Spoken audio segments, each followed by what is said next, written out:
All right. Hey, good morning, everybody. I hope everybody's doing all right. Good Thursday morning. I don't know why I thought yesterday was Friday. I was yeah, not sure. But anyways, it's Thursday. Good to see everybody. I'll have to be checking out here a little bit, maybe a little bit early. Have to go over to for a meeting this morning, some consulting work. So that's kind of fun. Possibly some uh, new business ideas. Yeah. So we're going to continue our conversation with shame and this dialogue of where does shame show up? How did it show up? How did it, how do we identify this conversation of where shame equaled safety?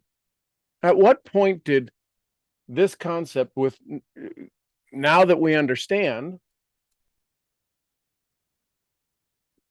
what shame is, and the word shame by itself triggers shame, right? We feel, well, I don't want to be embarrassed. I don't want to do all this stuff. The reason that we do the unthinkable, is because we were taught this before we could think. That's how old this is. This isn't something that just came up. This isn't something that you just decided on, or you figured, well, it's kind of safer to operate out of shame than it is to operate out of authenticity. This unconscious belief is not, I feel shame. Pay attention. The unconscious belief is not, I feel shame. No, the unconscious belief is shame keeps me safe. We need to sit in that for just a second. What keeps you safe? Right? If it's windy out or cold out, you go into your car, it keeps you safe. If there's a really serious winds or serious storm, you go to your house. If there's really serious storms, you go into a bunker. Shame is the bunker of our authenticity.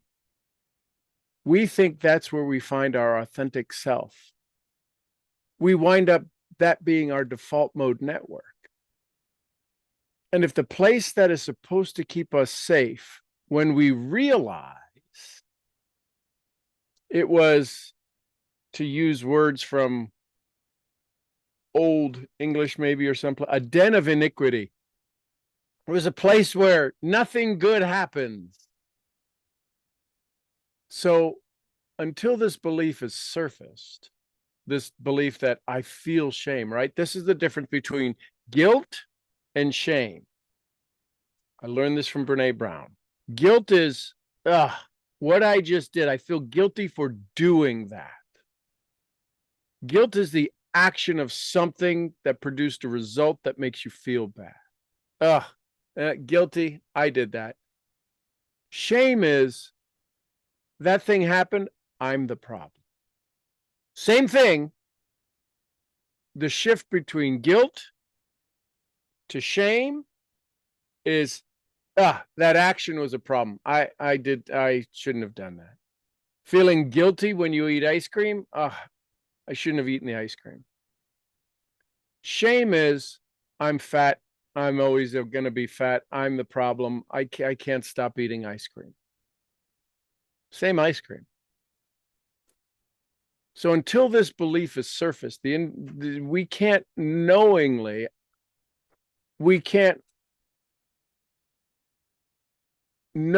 default to our authentic self. We will unknowingly, subconsciously, unconsciously default to shame because it works.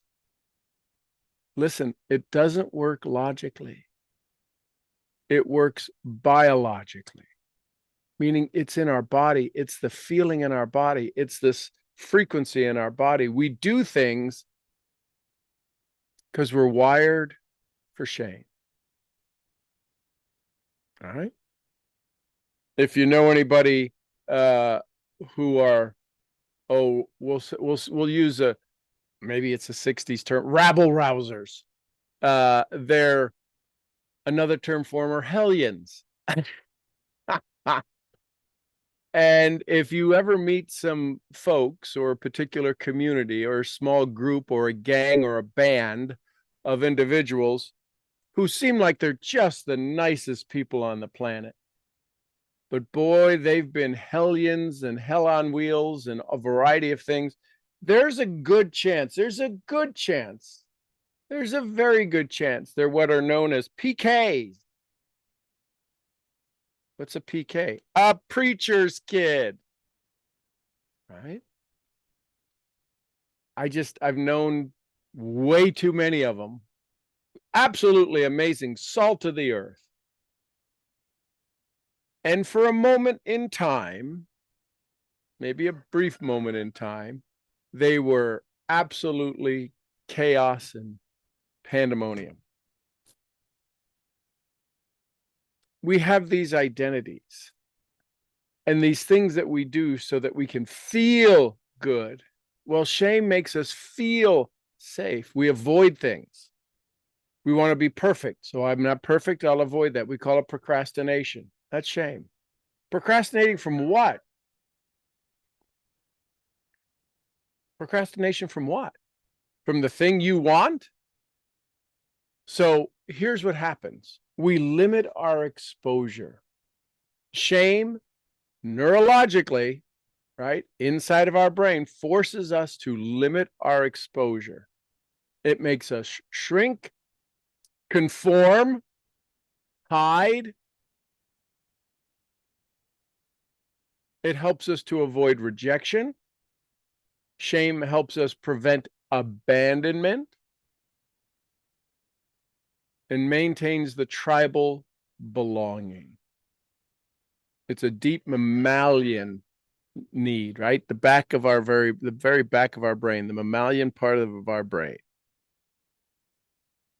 So in order to avoid rejection, we say, well, I'm not good enough. I need to learn more. I need to do more. I need to, well, if I do this, then if I become successful, my friends won't be around. And this is happening subconsciously. This is happening energetically. And it's important to recognize this, to become aware of this, because this is happening in the limbic system. And in our brain, and in our limbic system, and in our amygdala, and in all of the things inside of the brain, there are no words. It's why scripts are only 7-8% of any conversation. But sometimes we can create a script based upon the feeling we have, and that's called inner dialogue. Right? So it's some kind of an early emotional experience.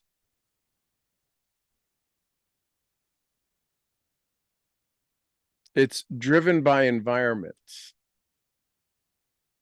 performance-driven environments, right?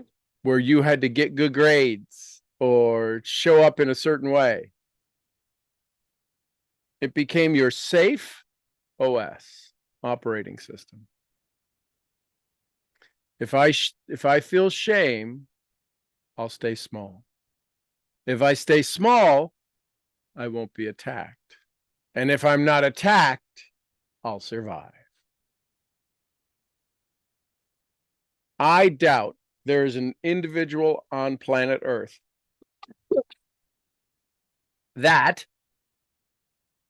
ever uttered those words, ever said those words out loud. You didn't say that when you were 5 years old. If I feel shame, I'll stay small. And if I stay small, I won't get attacked. And if I don't get attacked, I'll survive. You'd never said that. That was a default mechanism.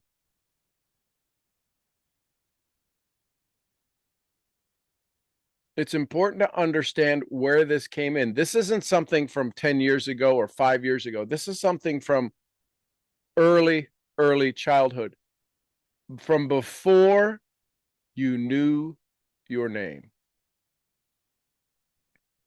This is the illusion of control that shame provides.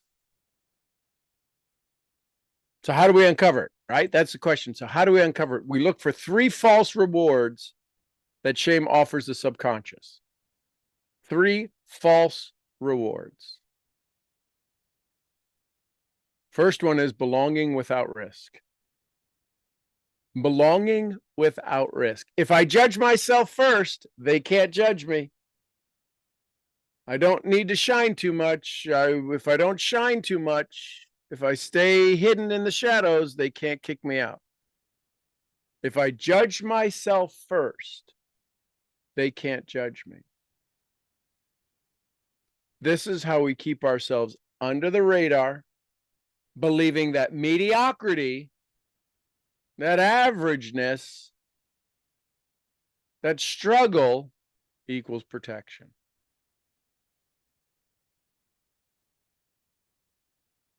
Think about the people you know around you.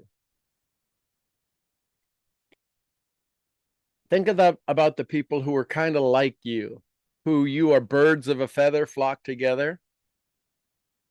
Might they have this similar mindset? If I don't judge myself first, if I judge myself first, you can't judge me. Your judgment matters less to me if I judge myself first. If I don't stand out, I can't get kicked out. The survival payoff is avoidance of exclusion. This is what's happening in the brain. The brain looks for two things. Will this kill me? Or how fast could I recognize the pattern?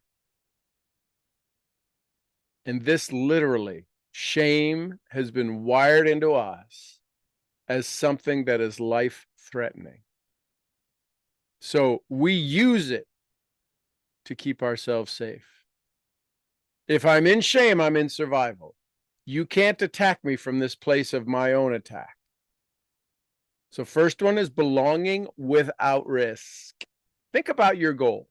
What do you risk with your goal? You risk being seen. You risk being loved. You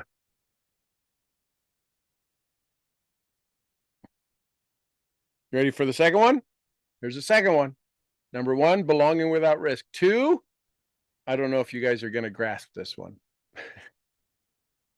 Control of chaos. Number two, control of chaos. I blame myself for everything so I can stay in control. What? If it's always my fault, I don't have to be out of control. Say it again. Okay. If it's always my fault, I don't have to feel out of control.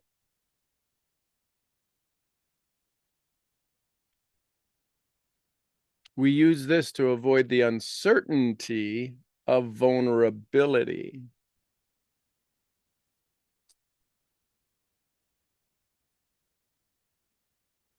If I blame myself for everything, I get to stay in control. We use this to avoid the uncertainty of vulnerability. Oh, snap. Here's the payoff. Here's the brain payoff. You ready why the brain does this? Here's the brain payoff. Predictability through self-blame. Oh, snap. Here's the third one. And some people, you may know some people like this,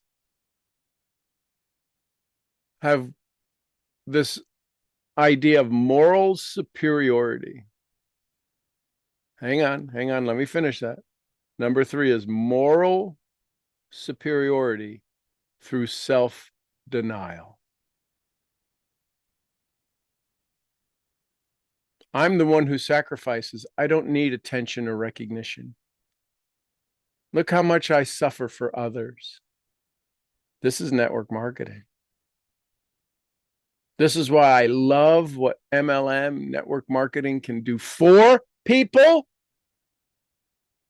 It's why I despise what it does to people. Network marketing triggers a level of shame that if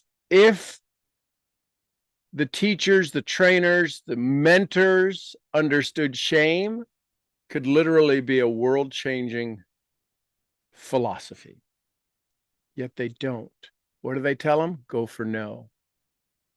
What do they tell them? Show the plan.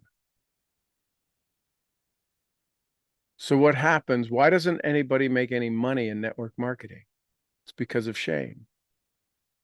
That's a broad statement. My opinion, opinions are like eyebrows. Everybody's got a couple. I believe that network marketing is a shame-driven psychological psyops. It wasn't done that way. It's just become that way. And the more fragile we get, the more input we get that doesn't allow us to stand on our own 2 feet, aka social media. We're the most connected race on the planet, and most connected race in the history of connections, and yet we're the most lonely. I'm the one who sacrifices. I don't need attention or recognition. And yet, isn't that what they're getting, is attention and recognition for their suffering? Look how much I suffer for others. Shame becomes the currency. Listen carefully. Shame becomes the currency of goodness. And then somebody comes along and says, shame isn't valuable. Shame is what's keeping you stuck. It's like, it is not. I just want to help people. Ever know anybody to say that?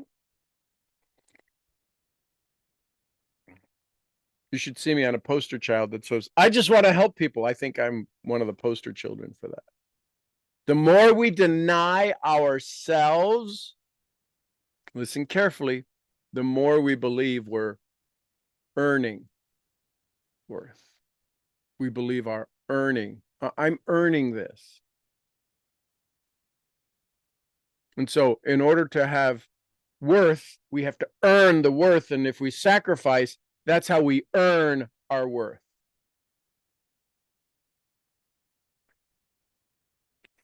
Ready for the payoff in the brain? Here's the brain payoff. Here's the brain payoff. Identity through martyrdom.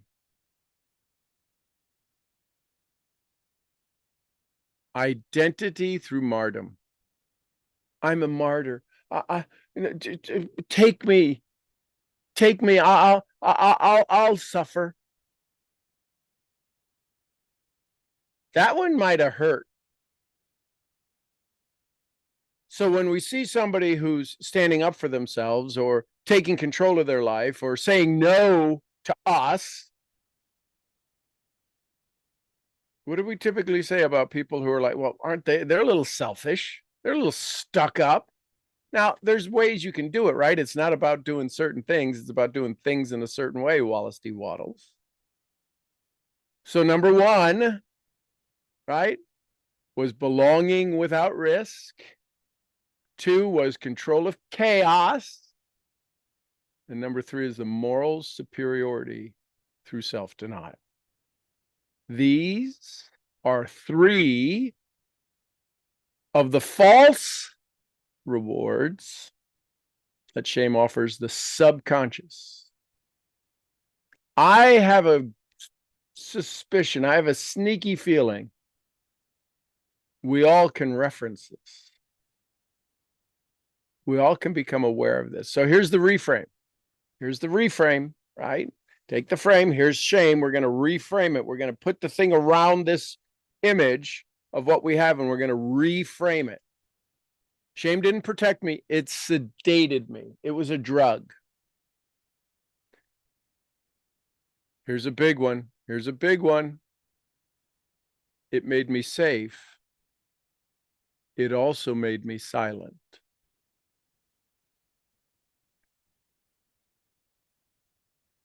I adopted shame to survive. Now I can release it to thrive. So here's an awareness. Here's some tools. Here's some exercises. You may want to write these questions down and revisit them often. Number 1 is, where in my life do I feel safest when I'm not seen? Behind my computer screen. Where in my life do I feel safest? When I'm not seen. Where do you feel safe when you're not seen? You don't go, you don't avoid the seeing, you go to not be seen. And in that place, you feel the safest. Where in my life do I feel safest? When I'm not seen. Prompt number 1. Prompt number 2. When have I felt like I was too much or not enough and chose shame to stay in control? See, when you ask these questions, where have I felt like I was too much or not enough and chose shame to stay in control? When you ask these questions, your body goes into a resistance mode, if you have any shame at all, which I'm guessing maybe, possibly, there's a slight chance, maybe yes, maybe we do. So when you ask these questions, the body instantly goes into a shame protection mode. It's critical to say, I'm asking these questions to learn how to thrive. I want to thrive. So I'm asking myself these questions. This isn't harm. This isn't blame. This isn't to trigger more shame. Where have I felt like I was too much or not enough and chose shame to stay safe? Prompt number 3. What would I have to risk if I stopped defaulting to shame?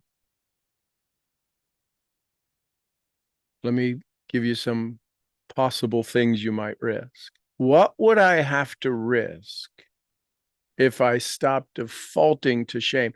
Would I risk rejection? Well, why would I want to be rejected? It's your safety mechanism. How about visibility? Would you risk visibility? Meaning, well, I'll be seen. If I stop defaulting to shame, I have value. I have good products. I have great service. I have great connection and community and desire to be of value to individuals. Would I risk success?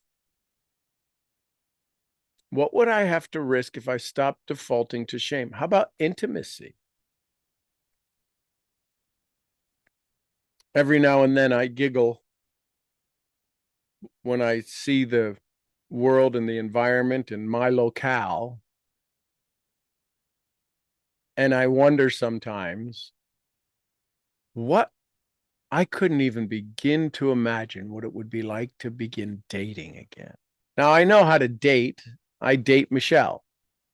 Still date Michelle. It makes it real easy when you've got 25 years experience. What would you risk if you stopped defaulting to shame?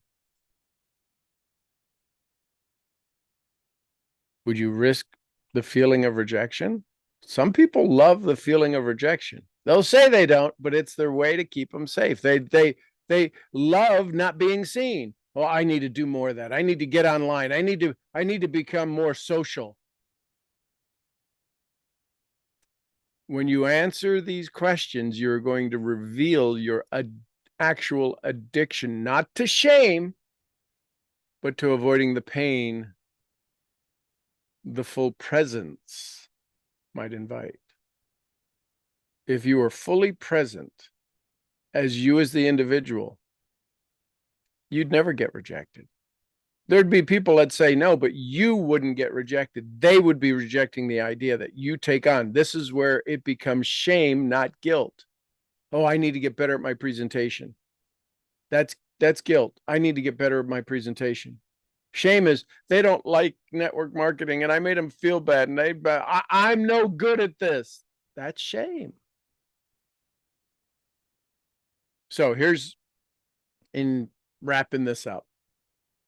When you treat shame not as a problem, when you treat it as a protective pattern, You can finally get the sacred vision of you, the sacred version of you better to rely on. When you get this unbelievable, it gives you this sacred version, this scared version of you. You can finally give this version of you, the sacred version of you that wants more, the scared version of you that knows something is better. You can begin to rely on truth, boundaries, visibility, and your inner authority. Does that make sense? When you treat this as a protective pattern,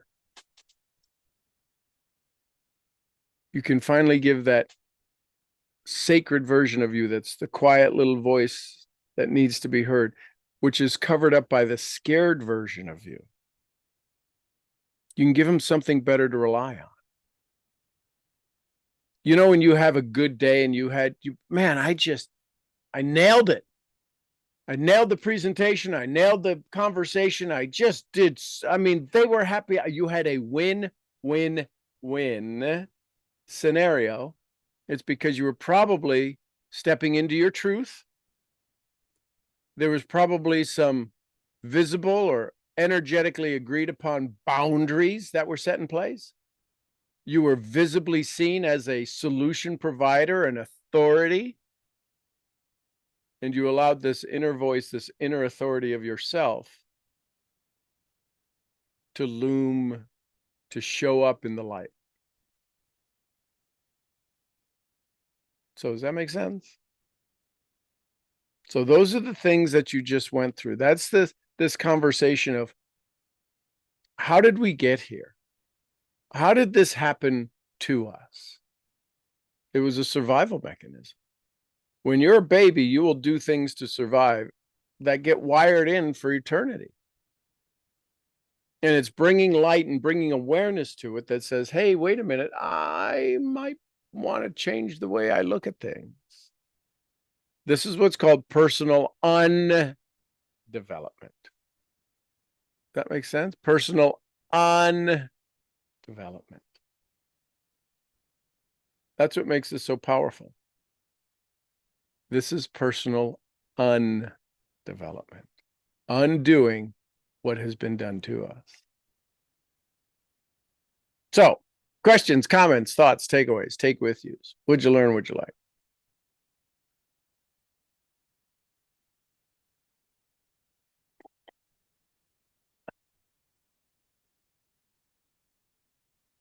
So, becoming aware of our energetic frequencies, becoming aware of the state that we're in. This is about state. This is about visualization. Visualization, the brain doesn't know whether it's true or false.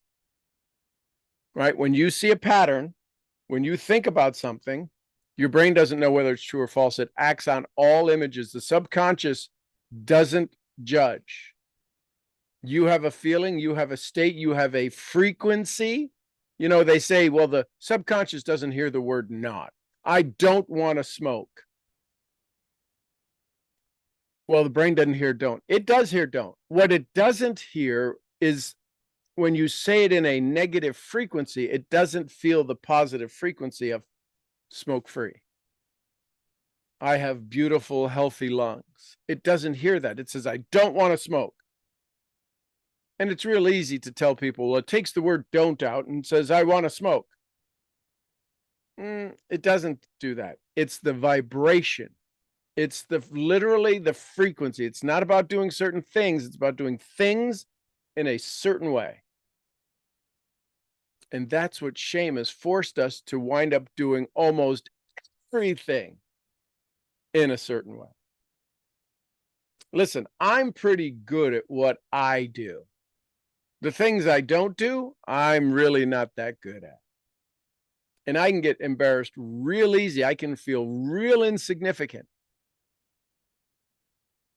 I can feel really shameful that I'm 60 years, I should know how to do that. No, you shouldn't. But my story is I should. and I should all over myself or I shame all over myself. It's still there. It doesn't stay because I'm aware of it. And I can have a dialogue with myself and say, wow, who's that shame that just showed up? That's one of the greatest secrets, tools that I have as I'm looking at who's standing in front of the mic as a public speaker, as a paid professional public speaker. That image of who's got the mic right now, who ran on stage. I went back to check my notes and shame ran out and took over the mic. And you know what happens? Everybody in the audience likes shame. I shouldn't say everybody. A majority of the people in the audience like shame. If you've ever sat somewhere and felt embarrassed for somebody, that was triggering your shame.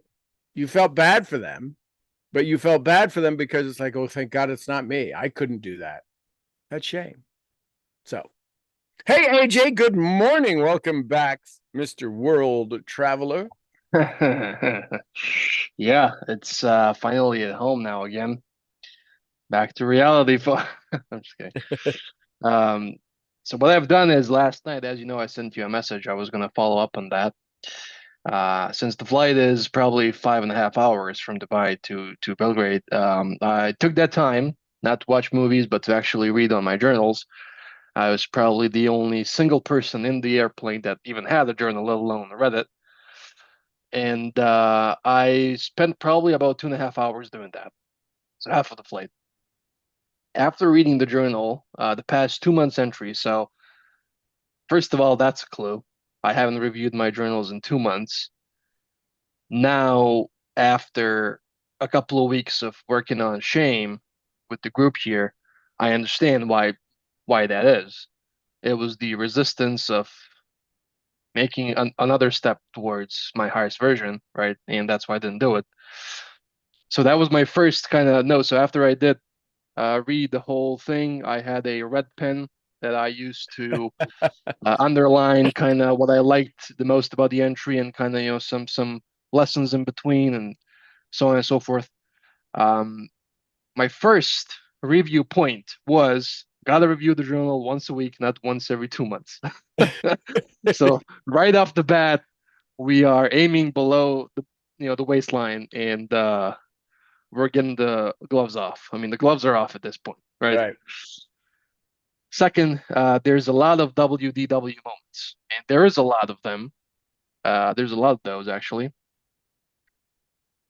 What made me happy about it is that um, since there were a lot of Wallace D. Waddles moments, it means a couple of things. It means that first of all, I required the awareness to observe the situation, and then secondly, to resolve through a WDW moment. So that was what actually made me very happy about my second point. After the third one says there are repeating patterns that I write down.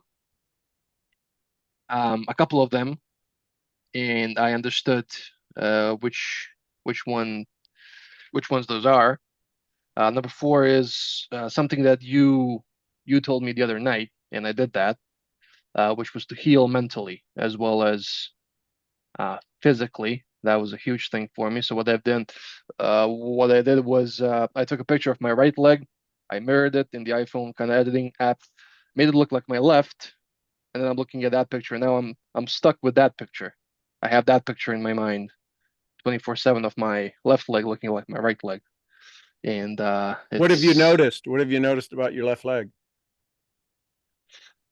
since last night there's more. So this is like a medical thing or whatever. There's more of these yellowish spots that are gonna turn back to normal color versus the red spots, which are the wounds. And that happened in 24 hours, That happened since last night, so that happened in 12 12 hours. hours. So in 12 hours, your body was given permission to heal itself. And what is it doing without your consciously awareness? Healing itself. Yeah, when I was on the plane, there was more reddish kind of areas around the Hmm. around the thing. And then when I took the picture, came home last night, did a little bit of, like uh medical stuff or whatever, and works apparently. So that's you are good at what you do. Well, no, I'm only the guider. I'm only the one who helps you get betterer. You have to do the work. You did the work. Here's the funny thing. You knew this already, Yeah. right? Because you said, "Oh, I forgot about the mental." I don't, there's nothing I will teach you ever. You have to take the credit. Yes, I am a good guiderer. I help guide better than most. That's what the definition of a mentor is, help you do things you didn't know you could do. But you got to do the work, and you do the work, and you tried and you failed and you succeeded and you tried and you failed and you succeeded, and you're constantly going through this finish line, start line, finish line, start line, finish line, start. And in 12 hours, you crossed a finish line 12 hours ago that said, I'm going to get healthy. And you started the most hardest work you've ever done. The physical, mental, emotional. My legs healed. When the reality didn't say that. Last night it was red. Oh my God, I took a picture. It looks great, but it doesn't look like the picture. So this must not be working. You set in motion the ability for the body to have permission to heal. All we need is permission. I can't grow the seed, but God needs me to plant the seed. Then I turn over all permission to God. God's got to grow the plant. You should see the plants back here. They're huge. I didn't grow them, but I planted the seed. I didn't make the seed. There was one little seed. You know how many squash are going to come out of one little seed? Do you know how many squash are in that seed? Do you know how many brilliant solutions are in the idea of you taking a picture and mirroring it? Do you think iPhone put the app up for you to fix your leg? That was probably not never part of their protocol. But if we know how to use the tools we were given, in 12 hours, your body is doing something it hadn't done in the previous 12 hours. This is all about state. It's never strategy. WDW. I'm like, what WDW? I'm like, oh, cool. These kids with their anagrams and slogans and slang. Go ahead. Yeah, because it's if that guy has a long name, man, Wallace D. Waddles. I'm like, nope, scratch that.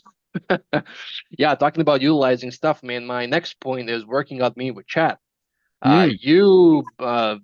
Pal, you really uncovered some darkness out there for me. That's for sure. Because that's just, I mean, it's great. It is just great, and I'll use this platform right now to strongly encourage people to not sleep on that, because I've done a couple of things that you told me regarding how to optimize it for me and so on and so forth, and I'm having a blast with chat. I mean, I'm just having the time of my life with it every day, working on me, right? So this number six, sustaining the routines you set, which further means to set non-negotiables. And I've taken some time after this entry to have another entry, which is non-negotiables for me in my six pillars. So what are the things that I want to do? And I thought about our conversation last week when you said it's either 7,500 steps or 10,000 steps. It's not anywhere in between, because that's a 30% difference. And I said, okay, well, in that case, I'm gonna set the bar for this, and if I do more, that's even better. But this has to be in the bare, the bare minimum that I'm gonna do. And then the next point is a lot of talk about, I mean, lots and lots of talk about law of attraction in the 1% club, which brought me to the next point. And at this point, I was giggling on the plane. I was just writing this down, and I saw the people looking at me like I was nuts, or as you would say, cuckoo for Cocoa Puffs. um, which was that, and this really made me happy, because this is what you told me when we had the conversation. I was on the porch, here in Dubai, and I brought myself to the point that I understood I'm already living my DMP, and I'm already living a large portion of my dream life. Because Forex trading for me, that's an international business. I can just, grab my MacBook and go anywhere, have Wi-Fi, and do my thing. I'm already traveling all around the world. I'm already giving and transferring my wealth. I'm, taking care of people around me. I'm blessing people around me with what seems, quote unquote, to be a seamless gift. They're actually transfers of my wealth. And they're just great, right? Already taking care of me. I'm already sharpening my saw every day, showing up to calls, journaling, just just thinking, just having these thinking sessions with myself. I mean, who does that, right? I mean, who has thinking sessions? I'm like, what? Um, I'm already up to a single portion in my kind of finance pillar, right? I want to make seven figures. I'm on six figures now, so I only need that 1 0. It's not a great difference. It's only 1 0, and it's not that far as I think it is, apparently. And then I level up in my awareness every day, thanks to you, thanks to this community, thanks to the work I do, M3, but thanks to what we do here every day. Next point, had it, and this is what you just said right now. That just made me happy, because my next point last night was had issues sustaining high performing routines. The next point explaining it, or the subparagraph, says state plus decision bigger, biggerer than strategy. That's just what made me happy. And then next point is I am getting better at spotting old stories attacks and defending myself. Right. Next point is I'm more readier to receive the love that's given me. And then the final point is some kind, something in between of just kind of remembering what we do and then kind of compounding on that and not just looking for the next shiny thing.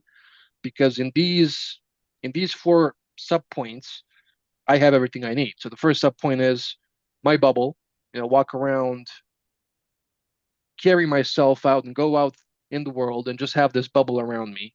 That's just me, and I kind of, you know, I have this ability to filter what goes in versus what goes out. Second thing is who said that? This is kind of an internal joke here, the DA. But it's a great tool, man. It's ridiculously good. Number three is business class conversation, and more important, business class attitude. Attitude. And then number four is sending things that don't serve me back to my tree. So this whole point kind of focuses on doing an introspection and seeing what I already have. I already have these 4 points, and utilizing them and optimizing them versus just going out there and looking for the next shiny thing, which is strategy, and that's not gonna happen because all four of these are state, if I'm not wrong. I think all these four are state, and state plus decision is bigger than strategy. So there you have it. It was a great session for me last night.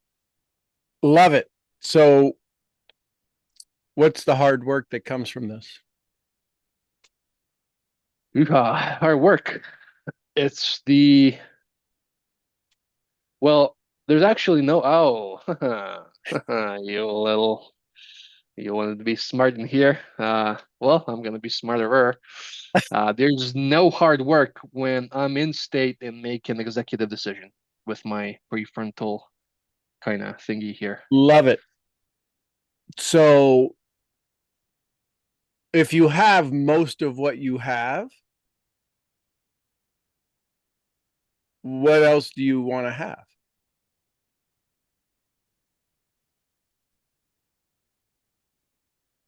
More of what I already have, Okay. or better optimized, or whatever. Okay. So if it's a better version of what you have, this is where you know when do you know why they tell you to not to you know why they don't let Teslas charge more than 80%, or why you shouldn't charge your phone more than 80% at a time up to the 80% level? Never, no, no. Okay, so the reason they say that, now I don't do that, but the reason they say that is because understand this. So let's look at a battery. And I heard Molly, stop tearing the trash up. I love you. Oh, she's getting So bigger. yes, she's getting bigger. So imagine um a parking garage, and say there's 100 spaces in it, and you're an electron, and you need to find a space in and the battery is at 10%, which means there's only 10 parking spots to take. Right? There's only 10 parking spots taken. So you show up as an electron to go charge the battery, to go find your spot. Is it hard to find a spot when there's 10 spaces? When there's 90 spaces open? Mm-mm. No.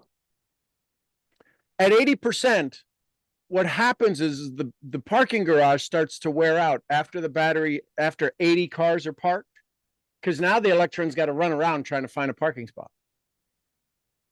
And then 81, and then the other one's got to run all around and go to 82, and another one's got. That's why it's the battery can get hot in the beginning because it's taking on the charge, but once it gets above 80%, the electrons are starting to wear out the actual hardware of the battery, because it's got to circle around trying to find a spot. Here's my point. The hard work happens when you're almost full. The hard work. If you're at 99%, do you know how hard you got to run to find that one last spot? That's where you're at. The hard work is just beginning. What you did to get here, easy, 10%. You've now filled your battery to 50%. You say, I have most of it. I'm traveling. I've got the 6 figures. I want to go to 7 figures. So we've got to, here's the part that you got to love me for. You ready? Do I have your permission to help? You have to reset your DMP. Yes, sir. And you got to set it for 7 figures, not any into 3 figures. Shit. Shit. Well, we're gonna do that. Do you feel that shift? It was just an idea, and shame just showed up. The bouncing, that's what boys do when they get nervous. All boys. This isn't a boy thing or a girl thing or Serbia. This is how we start. We got to get ready to fight. So we start bouncing, we start moving, we start the muscles going. We start that's why they say if they let little kids stand in the classroom and dance around, boys can't learn sitting down. They have to move. So now if you take out the 3 and turn it to 1.2, 1.1, 1, however numbers there are, maybe I just made you get $1 billion. But if you set it to 7 figures, now what happens? Don't you get to say yes to things that mean more? It's definitely scary. But how is it scary? You've already done it. This is shame showing up. It's not scary. Do you hear how, ladies and gentlemen, do you hear how this is revealing itself? He's comfortable. He's realized, holy crap, I'm doing it. Now we just got to be it. See, the doing is strategy. You're doing the strategy. Could you take your mom to Dubai at a 7-figure income? Sure. What's the difference? There's no difference. You might stay a different place. You might spend more, but you spent all of the capital you have on the memory called taking mom on her first trip to Dubai. What's the phrase I say about the first time you do anything? First one is the worst one. And if that was the worst one, gosh dang it, I want to go for my second one because it's going to be a hell of a lot better. I now know what I didn't know. I know how mom's going to act. I know what we need to do. I know whether to take the flight earlier in the morning, later in the morning, how we come back, how we get here, when we land. Do we have the car pick us up? Do I have my butt? What do we do? How do I make sure that the trip is from soup to nuts, beginning to end, even a betterer trip? And it's not about the seven figures. It's about what you get to do with it. So if you got to do more, if you had more to go do more, guess what's going to happen? You have to be prepared for the love.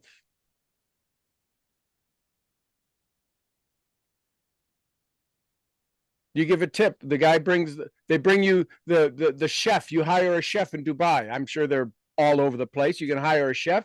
They can come to the room and they can cook everything there at the room. And it's now $1,000 meal versus $100 meal. It's only a percentage of your income. It's no more percentage. This is why when you start to create massive wealth, you have to deal in percentages, not numbers. Numbers are scary. No, the brain can't. There's always 100%. Doesn't matter if it's 1,000, 10,000, 100,000, 10 million, 100 million, a billion. You operate on percentage. You can deal with. I can deal with spending 3% of my income on education. At $1 million a year, that's $30,000 a year. Where if you're making 100 grand, that's $3,000 a year. Still 3%.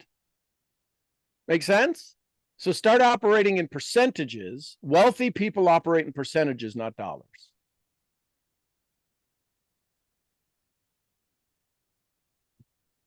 You understand percentages.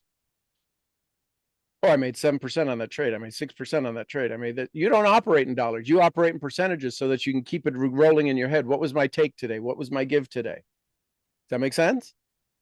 Yeah, definitely. Because if you operate in dollars, you're gonna be like, "Why am I gonna spend $1,000 on lunch?" I mean, screw that. I mean, I'm I'm doing that. Starting with myself, I do that all the time. I'm like, why am I gonna spend this money on this? Because it's stupid. If And I look at it through dollars, if you start looking at it as percentage, if you look at your percentage of what you're spending on education, what you're spending on the mastermind, it's probably not much more than the average person spends on their entertainment.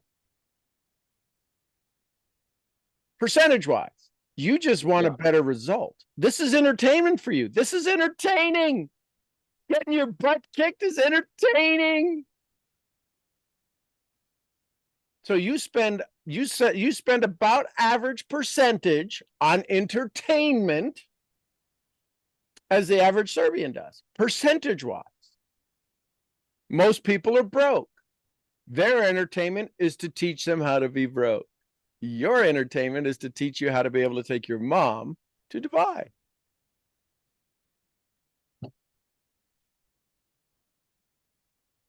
Change the way you look at things, and the things you look at change. Hashtag WDW. Well, now where you're being, since you chose to be smart today, I would like to strongly encourage you to remember a fact that I have my visa approved and I can come to ranch and strangle you or whatever. Well, Molly doesn't know you, so she would be the last Sebastian of my security before the 38 that sits in my side table. Before the shotgun. Yeah. But doesn't this make sense? It does make a lot of sense. Yes, it does. It does. Yes, sir. It does. And so now if it makes sense, it'll make dollars. Yeah. Funny how that works, huh? Funny how that works. Boy, it's just the guy upstairs is a funny guy, man. He's full of it. and here's the thing. You know the phrase in the Bible says the rich get richer and the poor get poorer. It comes out of Matthew that says even those who don't, even what they do have will be taken away. Those that do will be given more. And some people have substituted the word gratitude. Those that don't have gratitude Even what they do have will be taken. Those that do have gratitude will be given more. When the rich get richer and the poor get poorer, it's because I think the universe, literally, law of attraction, the universe smiles on those who give of themselves, who ask for themselves. And the universe is like, this is so much fun. This is so much fun working with people who love to work, who love to sharpen their saw. I'll give you more opportunities. Because we'll always have you won't believe what happened moment. It's just the energy with which you say that. Oh my God, you won't believe what happened today. Oh my today. Same words, it's just the frequency. It's either going to be good or not good. But that's all an illusion too. It is what it is. So I can't wait to see your upgraded DMP. I'll be smart ass. I'll be oh, did I say that out loud? Oh, I'm No, sorry. no, no, no, no, no. That was with your No. inside voice that was so loud it actually vibrated through your body. The mic picked it up because these are some good this is a good headset, so they picked it up. Good. It sounded muffled. It sounded like they were being kidnapped. Oh yeah. I'll be working on that. And Now, how does that make you feel? well, now since the shame attack has passed and it's on its way to the tree out there in Arkansas, it seems pretty easy because the easy part of it is just going to be substituting a couple of words for a couple of other words in the That's it. text itself. That's not going to be, the hard work is just as you pointed out, that's going to start when I actually get ready for that love, because this is a six-figure love I'm into right You're now, and I good need for. to. And listen, you were in the shadows in December. You were in the shadows of December for the six-figure love. Oh yeah. You were stuck there, wildly stuck. And then you said, "Okay, I'm going to fall in love with this." And you wound up. Listen, you want to know how you got unstuck? You bought some freaking oranges. Yeah, I was thinking about that last night as I was going through the entries and then, underlining stuff with my red pen that I use for kind of lessons and, Mm-hmm. take with yous and whatnot. There was one point, I think it was when I was in the States. I think I was in Little Rock at that point, and it said there, I said it, right? Just feel overwhelmingly good about this whole idea and this whole thing that I actually got there. I actually was there, and it's a huge thing for me seeing you finally, and it was so surreal. I remember the quote. I'll quote it because I remember the exact words that were in there. At first, I felt nothing. It was a shock. Then I felt overwhelmingly good because it was so exciting. I was ecstatic, and then I felt normal because that's the new standard. I read that last night. I have that carved in word for word. I don't even have to, go back to it. It's carved in right now. And that's kind of how I feel about this whole journey from December. I didn't feel nothing after we, did that. Now, as we went through the decision of self sessions, probably around session 3 or 4, as we did the vision building and overcoming challenge and so on, then it started to kind of get, gain momentum, and I felt ecstatic about it. And then I felt normal as we were lining up with session 17. I was like, oh, okay, well, this is, yeah, sure, this makes sense. Why not? Let's just go do it. And that's kind of a cycle that I noticed that's one of the patterns that I wrote down. That I did not read them, but this is one of them. That that's kind of a cycle that I go through when I do something. First, I don't feel nothing about it. I'm in shock that it happens, that it's possible to even happen. And that's exactly what happened with the Dubai trip. As we were flying over there, I was like, okay, whatever, whatever. Then as I saw her looking at the buildings, looking at everything, looking at the 8-lane highway, looking at the 125 floors of Burj Khalifa, looking at the Burj Al Arab, where you're going to spend anywhere between $5,000 and $10,000 for a night, and it's a hotel built in the middle of the sea. She saw the Palm, she saw the Atlantis. It's one of the best hotels in the world, and so on and so forth. I saw her looking at that, and she was just like, wow. She was just amazed with it. I mean, she'd never seen something like that before. And then I felt ecstatic. And then as we went home yesterday, I felt normal again because that's the new standard now. Because my next point is I'm already living a large portion of my DMP. So that's cool in my book. So one of the keys to experience the difference between 6 figures and 7 figures. Would you like the long version or the short version? I like any version from you. So Okay. that's So awesome. the short version is allow yourself to see light through the eyes of others. The experience you had with your mom, what you just described was so effortless, right? Was so effortless to witness, to be so present, to witness the awe in your mom's eyes, right? And there's no way you could even understand the feeling she was feeling. But what you got excited about was that she was having the feeling, right? You could recognize something she's never had before, which gives her the right to brag like she's never bragged before. Now, in her circles, are her friends going to make her feel proud that she has a son that took her to Dubai? That's an interesting question, Jack. Probably, yeah. So they're going to be in awe that she went, and at some point they may be jealous that she went. And then what happens is those moms go home and tell their sons, AJ took his mom, why don't you take, right? And all of a sudden, all the world around you becomes the denied visa experience. And you have no freaking idea why you're getting denied the next level. So what do? You go back to your 6-figure comfortable frequency. This has nothing to do with our abilities or skills. This is everything about the energetic world. One of the things you mentioned is that you operate in a bubble.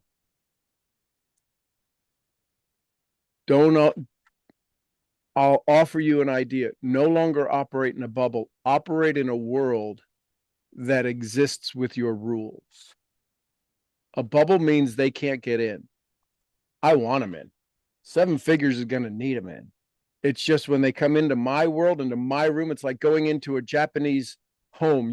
The rules are you take your shoes off before you go in. You come into my world, you take off your pain and suffering before you get here. Now you can show up with it. You can pack it in your little carry-on and your little fanny pack, but you are not going to operate from that frequency in my world.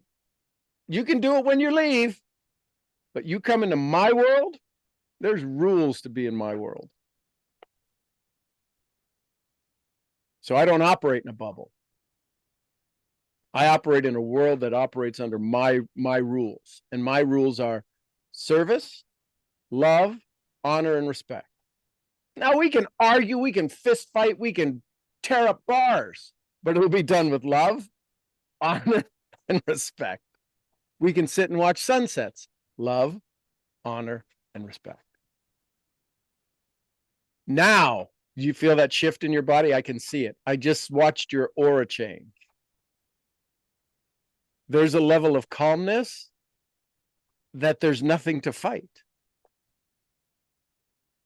Yes, subconsciously, when I think about the bubble, sure, I may say it as I'm gonna filter the things coming in, but that actually means I'm gonna be fighting them off, because if somebody comes at me and they do, I mean they do that Right. all the time. Why do you take your mom to Dubai? Well, you can take her to fucking, whatever, someplace in Serbia or whatever. And then my first instinct is, I'm not poor.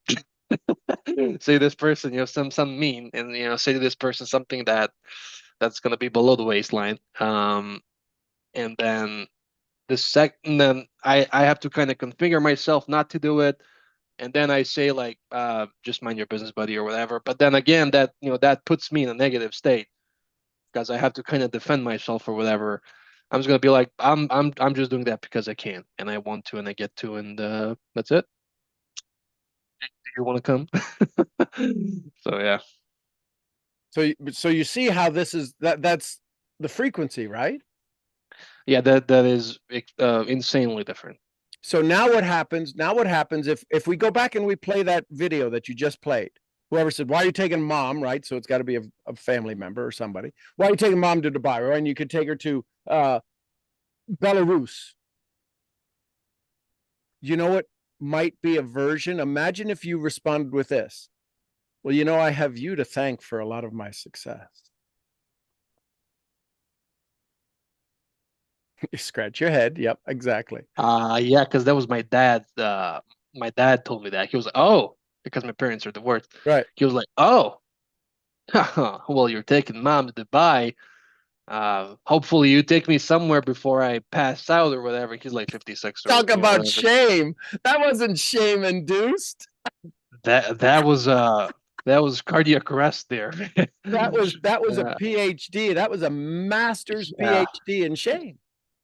Now, here's the key. yeah. If you said, you know what, but I have you to thank for a lot of my success, the drive you've given me. So if you want to be mad at somebody, you could start with you. And so the next question I would have for you is where would you like to go? Where would you like your fun trip to be?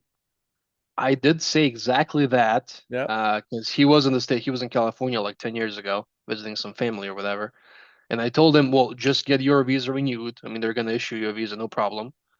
And let's go and watch football together in America. I mean, let's just watch an NFL football game together live in the States. Any team, and we're gonna figure out the tickets, we're gonna figure out everything. And then he said, screw that, it's just, whatever, and so on and so forth. And then I really came into that interaction with the intention of um doing that for him because I would really love that. But then he's a piece of work sometimes. So we're gonna see about that. Now, remember, you're made up of how much of each of them? Yeah, 50%. So the 100% that was your mom, the 50% that was you. Mom's excited about the trip. You're excited about the 100% of you is excited about the trip. But 100% of mom influenced your 50%, which went back to your dad, which gave him feelings he didn't know how to describe before you even had the conversation. And then he got data. That's all our results are is data. And we take an emotional response to data. That's why if you begin to operate in percentages, there's a lot less emotion. So the data dad got was, oh, how the hell, where's he? How come I couldn't take my wife to Dubai? Maybe we'd still be together if I took her to Dubai. I'm sure that never crossed your mind, but that's what crossed his mind Yeah, the shame loop started. in himself. So in order to, and when the shame loop starts there, it is literally the fan they're dropping shame on, and shame hits the fan or shit hits the fan, however you choose it. Same thing. It hits everybody who's in front of the fan. And you showed up in front of the fan on full high. And then what do we have to do? We have to punch below the belt, which brings more shame. It is a survival conversation, not a thriving conversation. And that's what causes us to stop writing in our journal for weeks or reviewing in our journal for weeks. Because, well, if I keep, nobody likes me like this. Why not you like this? Smarty pants. Blah, blah, blah, blah. Smart. I would have to offer you two words, and either of them Happy or birthday. happy or birthday. Yeah, well, that's exactly what happened because when I told him about my idea, I mean, just renew your visa. Let's go there. Let's watch football live. I mean, it's one thing that kind of brought us together during the tough years and so on and so forth. I mean, I used to hide my helmet and shoulder pad at my dad's place because my mom wouldn't let me go and practice football because I had a low platelet count and I would bleed all the time and I would get bruises and whatever. And I mean, in football, you're gonna get some bruises. I would literally hide my equipment in my dad's place and then tell my mom I'm off to coffee or whatever, off to a date or whatever, and I would go to my dad's, pick up my stuff, and then go to practice. I mean, that kind of that was our thing for years. And I told him let's just go there, let's watch an NFL football game live. That's gonna be the best thing ever. I mean, apart from the Super Bowl. Um, and he started off, with the thing, and then I immediately referred back to hitting below the belt, and I was like, well, you travel all the time, and screw this and screw that and blah blah blah and whatever. And then he actually messaged me last night, so we hadn't had contact in like 5 days. We haven't heard from each other in like 5 days, so that's interesting. Hmm.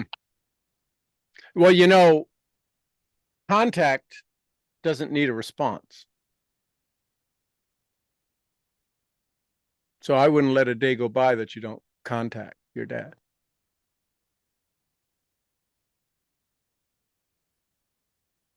You Well, want a seven-figure income. Don't be responsible. Be responsible to him, not for him.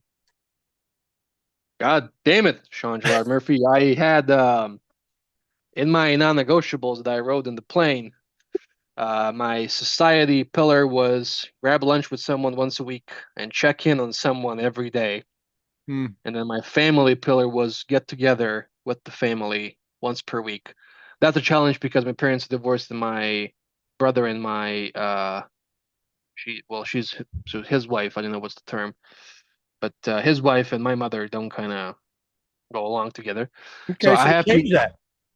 in order to see my Hey, family, I have to have like 3 we don't days. know your sister-in-law. That's the English conversion. We Yeah, don't know your sister-in-law. sister-in-law. We don't know your mom. But now you set the frequency that if we ever met your sister and your mom, these two don't like each other. And we just put into the frequency and we put into the universe, they don't like each other. I don't know why, to be honest, but Well, it doesn't, but you're perpetuating it. yeah, My sister-in-law had an epiphany and my mom had an epiphany. They're like the best friends now. I hope. Well, this is the belief. This is the 12 hours of healing your leg. Tell a better truth. You're telling yourself a lie right now that they don't like each other. If you want seven figures and your goal is to get the family together, you'll figure out a way to do it. You're a sharp cookie. You get paid in public for what you practice in private. Those things in your pillars, scratch your mammalian brain, go ahead. The things that you put down on that list are your mammalian brain. Are the things you practice in private. You practice those in private, you get to take your mom to Dubai. And now that seems effortless. It was effortless. We could go do it tomorrow if we wanted. It was effortless. Everybody knows what to do. There's no novelty. Oh, you took me to Dubai. Why? Well, you don't need to go back. Oh, but remember, we were going to do this. Ooh, so we always have to have novelty. The novelty, there's no novelty with meeting your sister-in-law and your mom. They're two cats that fight. Says what? I never met them. They don't fight in my world. But I now had to put a play together that goes, oh, if I ever get the honor of meeting AJ's mom and his sister-in-law, I don't need to know which sister-in-law. There may be more than one or not. But I know they're going to fight. And here's the fight that I was told about 4 years ago before I met him. Here comes Televisa Presenta. There you go. That's crazy. Now imagine what's the new story if they if they operate in a frequency of love and honor and respect. It would be a lot easier logistically to get the family together. Well, then just allow that to happen.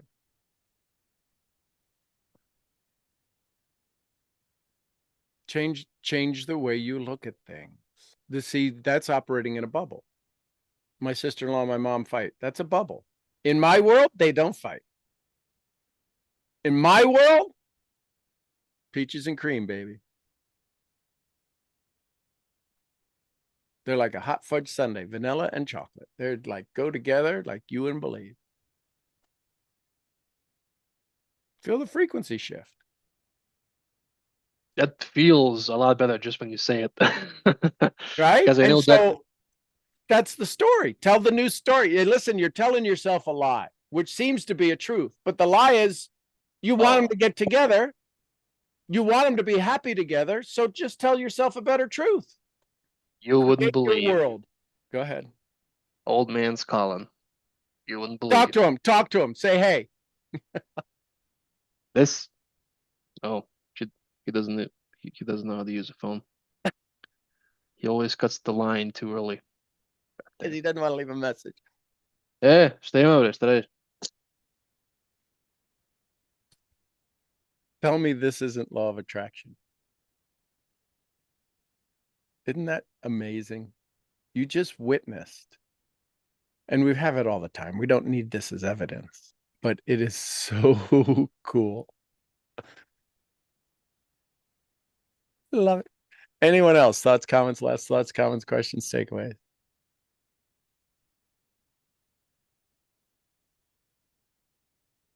That's too much fun. I love it, love it, love it, love it, love it.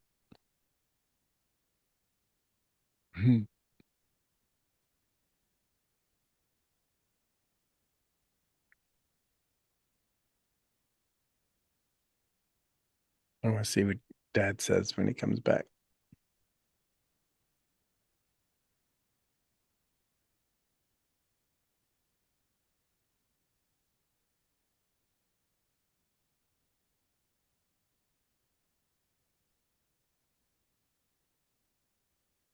So awesome. All right. Well, we're about to have lunch in half an hour. That's good stuff right there. Yeah, good stuff. You have to see what happened. Yeah, and by the way, so this is an inside family joke. I Yeah. have my dad saved up in my contacts as Hoffa because he's the union president, so I call him Hoffa. Yeah, that's crazy. So what did you Well, so what'd you learn? What'd you like? no, well, I learned that there's whole new levels of this game, man. I mean, you're uncovering your levels with every turn, and you're like, oh, I just got there, and then there's like 5 more turns and 5 more intersections and 5 more roundabouts and whatever. And it's great. It's really great. And what I love is how. So this is what I love. This is what comes to me now. The easiness, if that's even a word, I don't care. No, it The is. easiness, it is. Well, there you go. This is it. Well, it is in Immigrant my English world, so 101 here. That is my this is immigrant English right here. that's right. Stay tuned, folks. Immigrant translator right here. Immigrant translator right here. Um, I love how easy it is with a WDW moment to really shift and really look at your world from a different perspective or perception, whatever that is. It's just so interesting to me how easy it is actually. And it's like it's like you're like a little kid and you want a chocolate from your parents and you're at Walmart or whatever and you want a chocolate and they say no. And then you come home and you have a chocolate already, but you forgot about it. And it was just this small tweak because they see what you can see.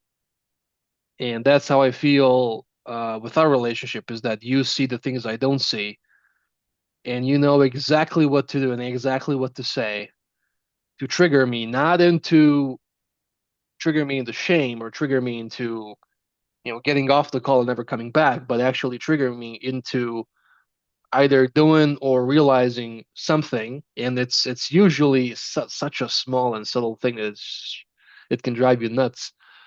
It's just such a small thing to get over this kind of like you're literally inches away, or as you would say, everything is as close as your skin, and you're literally like you're there, you're right there, and you just can't see it because of something. In Serbia, we have an expression, "Od drveta ne vidiš šumu."